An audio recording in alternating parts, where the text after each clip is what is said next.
Hello student, this is the first lecture of Science 1 subject, and in this lecture we will start first topic of Science 1, that is gravitation. Okay, the weightage of gravitation in board exam is 5 mark. Okay, and in this topic we learn this 7 point in detail. First point is introduction of gravitation, second point is circular motion and centripetal force, third point is Kepler's law, fourth point is Newton's universal law of gravitation. Fifth point is acceleration due to gravitational force of the earth. Sixth point is free fall, and last point is escape velocity. Okay, this 7 point हे आपण ह्या topic मध्ये learn करणार आहे. तर first point आपण बघूया introduction of gravitation. Okay,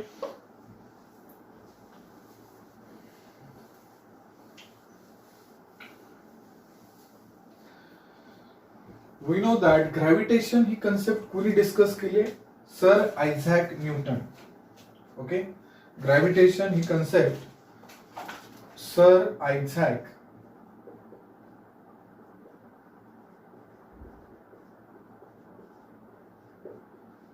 Newton.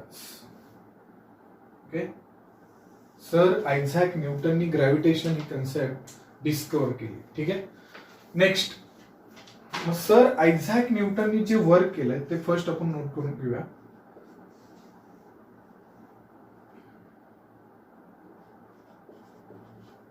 First work आहे Newton's law of motion. Okay, second आहे equation of motion. Equation of motion. Third है theory of gravity.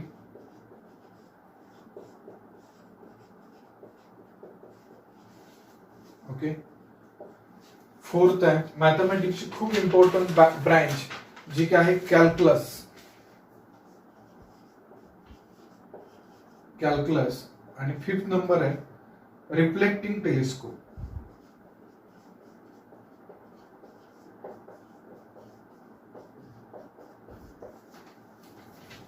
Okay,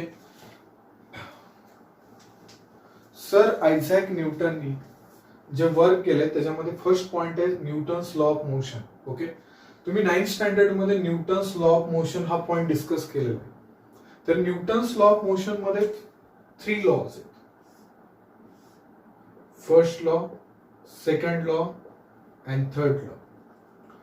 first law काय सांगतो इथे? फर्स्ट लॉ, सपोज एखादी body static कंडिशनला असेल, okay, आणि त्याचं कन्व्हर्जन आपल्याला मोशन मध्ये करायचं असेल तर तिथे सम अनबॅलन्स फोर्स, ओके, सम अनबॅलन्स फोर्स त्या बॉडीवरती ऍक्ट करावं लागेल. त्यानंतरच ती बॉडीचं स्टॅटिक मधून मोशन मध्ये हे कन्व्हर्जन होईल. ओके, आणि this is the first law of motion. येते लक्षात? ओके, कुठलीही बॉडी, सपोज एखादा ऑब्जेक्ट असेल, ह्या ऑब्जेक्टला जर आपल्याला इथे मुवमेंट द्यायची असेल तर त्याच्यावरती अनबॅलन्स फोर्स ऍक्ट केला पाहिजे. विदाउट अनबॅलन्स फोर्स तो मोशन मध्ये नाही जाणार. किंवा एखादी बॉडी मोशन मध्ये असेल आणि ती स्टॅटिक मध्ये कन्वर्ट करायची असेल तरी तिथे काय केलं पाहिजे? तिथे तुम्हाला फोर्स अप्लाइड केला पाहिजे अपोजिट साइडनं, आणि त्याच्यानंतरच ती बॉडी काय होईल? स्टॅटिक मध्ये कन्वर्ट होईल. Okay, this is the first law of motion. Second law काय सांगतो इकडे? सेकंड लॉ वरून आपण इकडे force is equal to mass into acceleration हे इक्वेशन डिराइव्ह केलं होतं. Okay, means unbalanced force is directly proportional to the rate of change of moment. This is the second law of motion. Okay, and third law of motion is very simple. Every action there is equal and opposite reaction. Okay, every action there is equal and opposite reaction. जर action असेल तर त्याच्यावरती opposite काय असेल? Reaction असणार. Okay, हे already तुम्ही 9th standard मध्ये डिस्कस केलेले. दिस इज द ओके. नंतर आपण इथे बघूया इक्वेशन ऑफ मोशन. आपण इथे न्यूटनचं वर्क बघतोय. ठीक आहे, इक्वेशन ऑफ मोशन मध्ये आपण इथे 3 इक्वेशन बघितले होते. 3 इक्वेशन कुठले इथे?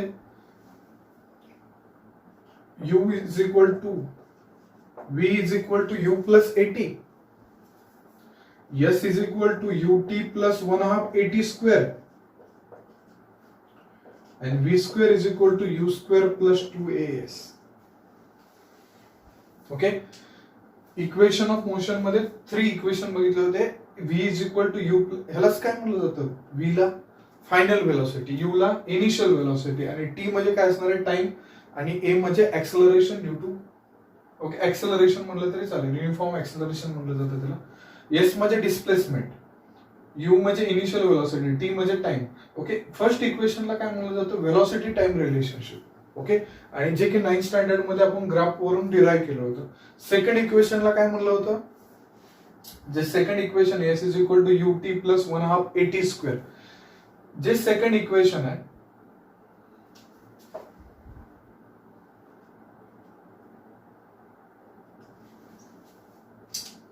सेकंड इक्वेशन याला काय म्हणलं जातं, डिस्प्लेसमेंट टाइम रिलेशन, आणि हे जे आहे ते वेलोसिटी डिस्प्लेसमेंट रिलेशन.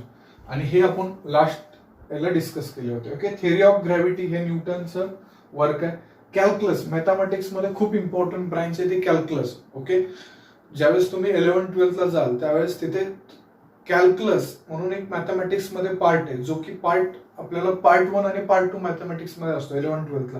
तर पार्ट 2 हा कॅल्क्युलस वरती डिपेंड आहे. आणि बरेच ऍप्लिकेशन जे फिजिक्सचे ऍप्लिकेशन आहेत, जे मॅथमॅटिकल फॉर्म मध्ये डिराईव्ह केलेले आहेत, हे कधी केले, ज्यावेळेस कॅल्क्युलसचा यूज करून आपण डिराईव्ह केलेले इक्वेशन आहेत. ओके. त्यामुळे कॅल्क्युलस ही खूप इम्पॉर्टंट ब्रांच आहे इन मॅथमॅटिक्स, आणि ती कोणी डिराईव्ह केलेली, न्यूटन्सनं. ठीक आहे. आणि लास्ट न्यूटनचं वर्क आहे रिफ्लेक्टिंग टेलिस्कोप. ओके. तर हे आपण बघतोय न्यूटनचं वर्क. येथे लक्षात सगळ्यांचं, न्यूटनचे 5 वर्क तिथे, Newton's law of motion, equation of motion, theory of gravity, calculus and reflecting telescope.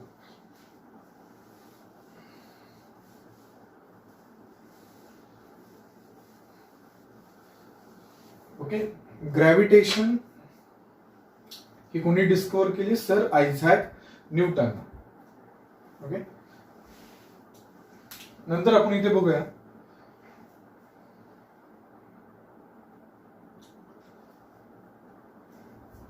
Exactly meaning of gravitation. Okay. ग्रॅव्हिटेशनचं मिनिंग काय होतं इथे, की सपोज कुठल्याही टू ऑब्जेक्ट आपण कन्सिडर करूया, कुठलेही. ओके. मग ते मायक्रो असतील किंवा मेजर असतील. ओके. तर कुठलेही 2 ऑब्जेक्ट असतील, त्याच्यामध्ये अट्रॅक्टिव्ह फोर्स, ओके, दोन्ही बॉडीला अट्रॅक्ट करण्याचा जो फोर्स असतो तो कुठला असतो, ग्रॅव्हिटेशनल फोर्स. ओके. आणि त्याच आपण कशामध्ये कन्सिडर करतो, थिअरी ऑफ ग्रॅव्हिटीमध्ये. ओके. तर इथे न्यूटनची एक्झॅक्टली कन्सेप्ट काय होते आणि फर्स्ट ऑब्झर्वेशन काय होतं. सपोज न्यूटनचं फर्स्ट ऑब्झर्वेशन होतं,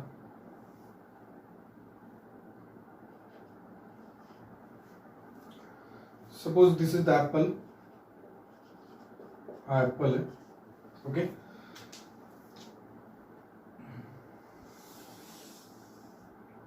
ओके. तुम्ही स्केल वरती जाऊ नका, पण स्केल अर्थ दाखवतो आणि ऍपल असं,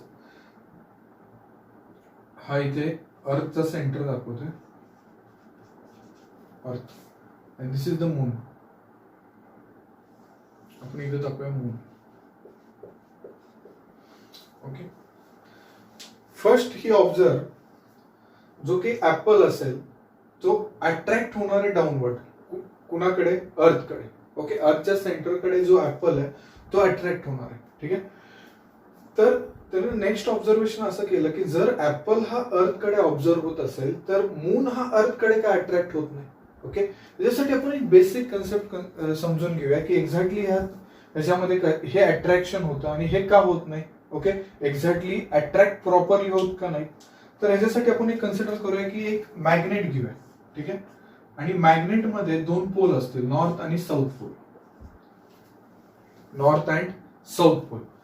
जर सपोज या मॅग्नेटमध्ये आपण एक डिस्टन्स डी हे इथे ठेवलं दोन्हीमध्ये. ओके. जर हे जवळ ठेवले आणि सेकंड एक्झाम्पल असं घेऊया, नॉर्थ आणि साऊथ.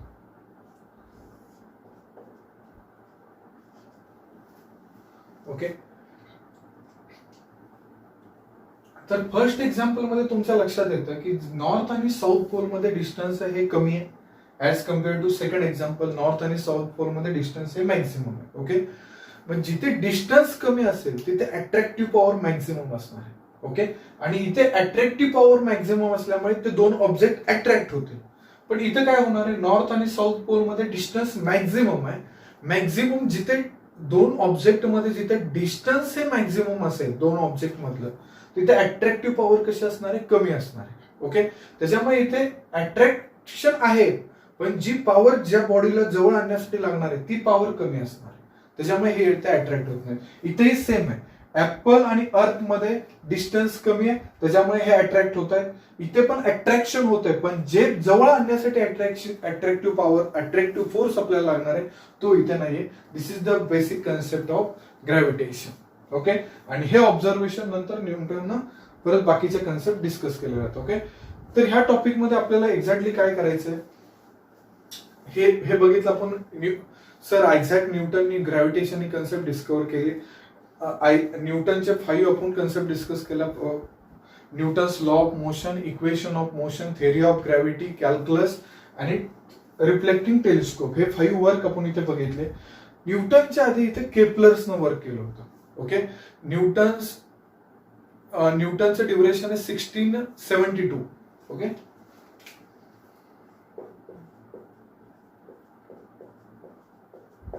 ह्या इयर मध्ये हे ड्युरेशन आहे न्यूटनचं. ओके, आणि त्याच्या आधी केपलर्सनं वर्क केलं होतं. तर इथे ह्या टॉपिक मध्ये आपल्याला केपलर्स लॉ बघायचे. केपलर्स लॉ मध्ये वर्क केल्यानंतर पण केपलर्सनं जे 3 लॉ डिस्कस केले त्याचं मॅथमॅटिकल फॉर्म्युलेशन नाही केलं, किंवा हे असं का होतं याच्यासाठी जे प्रूफ लागतं ते सायंटिफिक प्रूफ तिथे बनवलं नाही. तर न्यूटन्सनं तेच लॉ बेसिक कन्सिडरेशन करून परत इथे Newton's universal law of gravitation हा डिस्कवर केला, आणि ह्या टॉपिक मध्ये तोही आपण बघणार आहे. ठीक आहे, तर आधी आपण बघूया इथे हे लक्षात आलंय सगळ्यांच्या, सर आयझॅक न्यूटनचं वर्क आणि ग्रॅव्हिटेशनची बेसिक कन्सेप्ट. ओके, तर तुम्हाला एक बेसिक लक्षात आलं असेल की कुठलेही 2 ऑब्जेक्ट असतील तर त्याच्यामध्ये अट्रॅक्शन असणार आहे, पण ते अट्रॅक्शन हे डिपेंड करेल त्यांच्या मासवरती आणि त्या 2 ऑब्जेक्ट मधल्या डिस्टन्स वरती. ओके, तर हे होतं इंट्रोडक्शन ऑफ ग्रॅव्हिटेशन. ओके, तर आपण नेक्स्ट कन्सेप्ट बघूया, centripetal force and circular motion.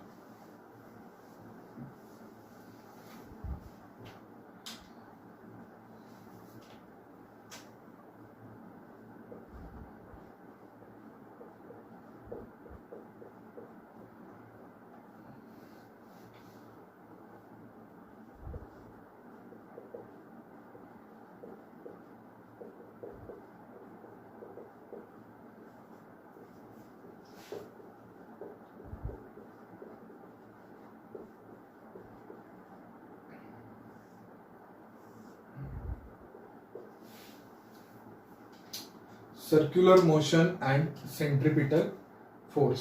Okay, तर आधी आपण डिस्कस करूया सर्क्युलर मोशन कशाला म्हणलं जातं. ठीक आहे, तर त्याच्या आधी मी तुम्हाला एक सांगेल, एक डिफरन्स सांगेल लिनियर मोशन आणि सर्क्युलर मोशन. लिनियर मोशन आणि सेकंड आहे सर्क्युलर मोशन.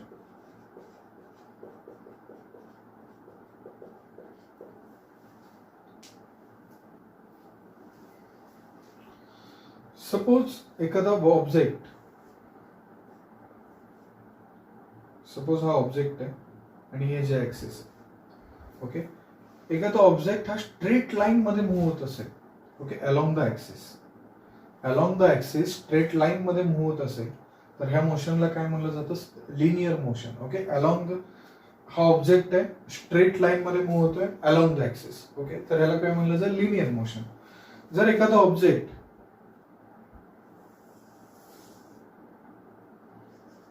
हा सर्क्युलर मोशन मध्ये मूव्ह होत असेल, ओके, सर्क्युलर पाथ मध्ये, हा पाथ आहे, या सर्क्युलर पाथ मध्ये जर मूव्ह होत असेल तर त्याला काय म्हणलं जाईल, circular motion. Okay, I hope की सगळ्यांना लक्षात आलं असेल linear motion and circular motion.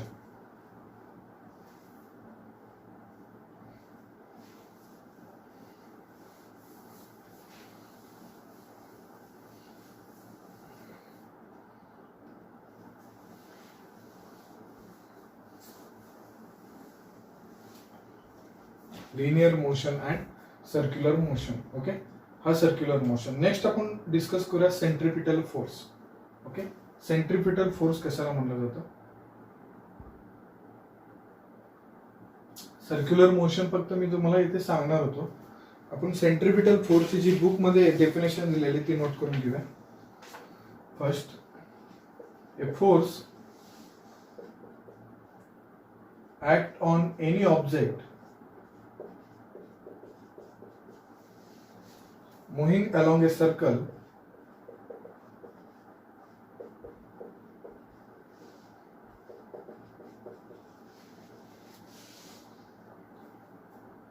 and it is directed toward the center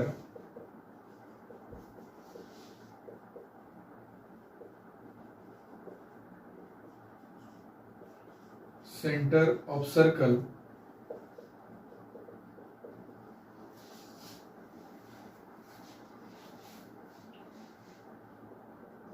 and this is called as centripetal force.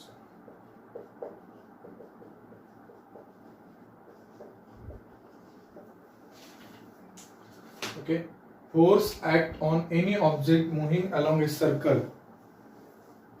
Okay, इथे डेफिनेशन काय बघा इथे, force act on any object moving along a circle and it is directed toward the center of circle. Okay, this is called as centripetal force. ह्याच्यामधले जे point आहेत ते आपण समजून घेऊया. फोर्स ऍक्ट अँड फर्स्ट जी लाईन आहे, force आपण इथे बघतोय centripetal force. Okay, force act on any object moving along a circle. Okay, and it is directed towards the centre. आपण हे फर्स्ट मिनिंग समजून घ्या, टुवर्ड्स द सेंटर. ओके, दोन पॉइंट असतात, away from the centre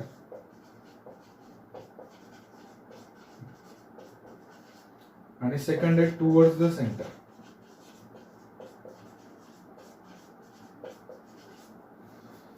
okay, away from the centre हा असं असणार आहे, अवे फ्रॉम द सेंटर, आणि टुवर्ड्स द सेंटर ह्या टाइप मध्ये असेल, सेंटरच्या जवळ. ओके, आणि अवे फ्रॉम द सेंटर हे डायरेक्शन समजून घ्या.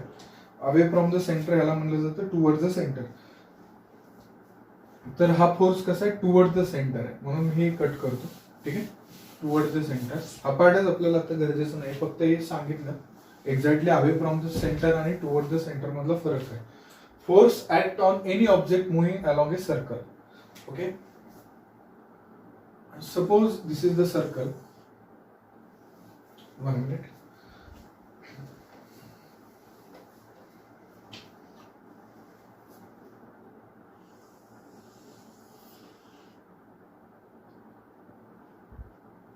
Suppose this is the circle.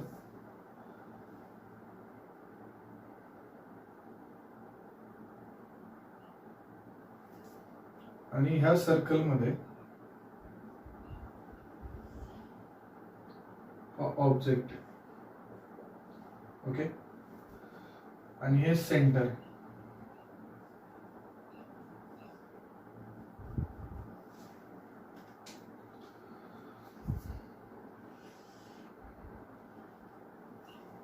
तर ह्या सेंटर मध्ये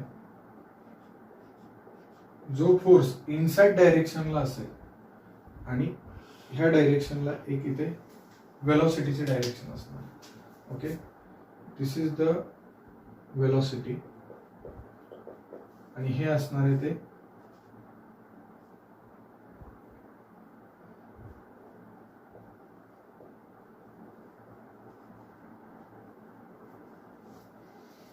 आता ह्याचं मिनिंग काय झालं की सपोज एखादा ऑब्जेक्ट सर्क्युलर मोशन मध्ये फिरत असेल.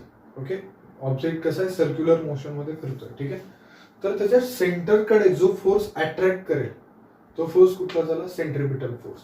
ओके, आणि त्या सर्कलला त्या टँजेन्शियल ज्या डायरेक्शन जो टँजंट असणार आहे तो काय असणार आहे, वेलोसिटीची डायरेक्शन. म्हणजेच काय की सपोज मी एखादा ऑब्जेक्ट गोल गोल गोल फिरवतोय आणि ज्या पॉइंटला तो स्टॉप होऊन मूव्ह करेल त्या डायरेक्शनला तो मूव्ह होणार आहे. ती डायरेक्शन कुठली झाली, वेलोसिटीची. ओके, मग ही डायरेक्शन कुठली झाली, वेलोसिटी. वेलोसिटीची डायरेक्शन कशी असणार आहे, टँजंट टू द सर्कल. आणि सेंट्रिपिटल फोर्स कसा असणार आहे, तो टुवर्ड्स द सेंटर. ओके, बघा, force act on any object moving along a circle.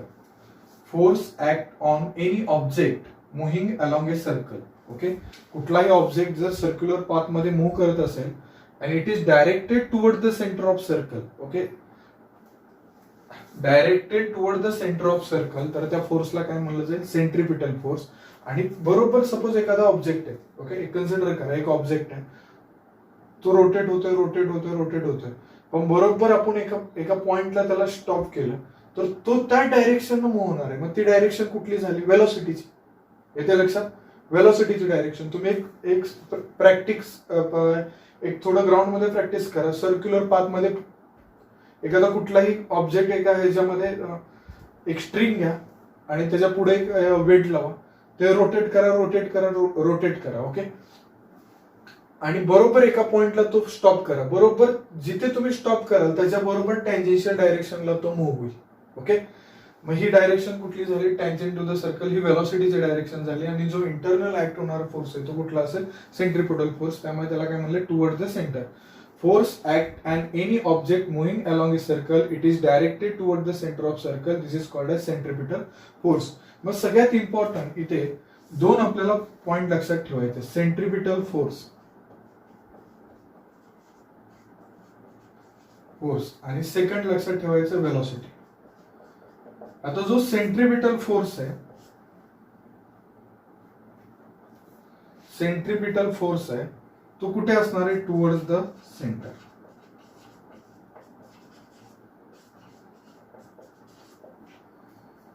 आणि वेलोसिटी कुठे असणार आहे, टँजेंट टू द सर्कल.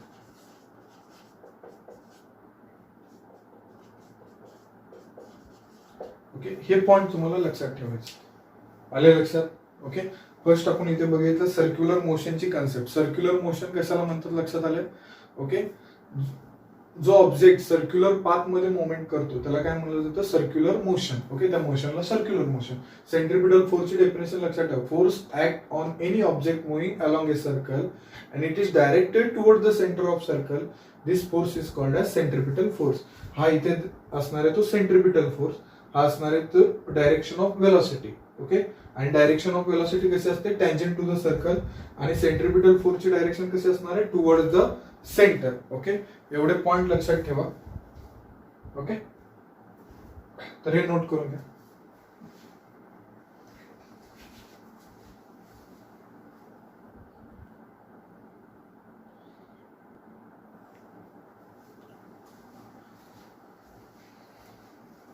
ठीक आहे, तर आज आपण इथं बघितलं इंट्रोडक्शन ऑफ ग्रॅव्हिटेशन आणि सर्क्युलर मोशन आणि सेंट्रिपिटल फोर्स याची कन्सेप्ट. तर नेक्स्ट लेक्चरला आपण बघूया केप्लर्स लॉ.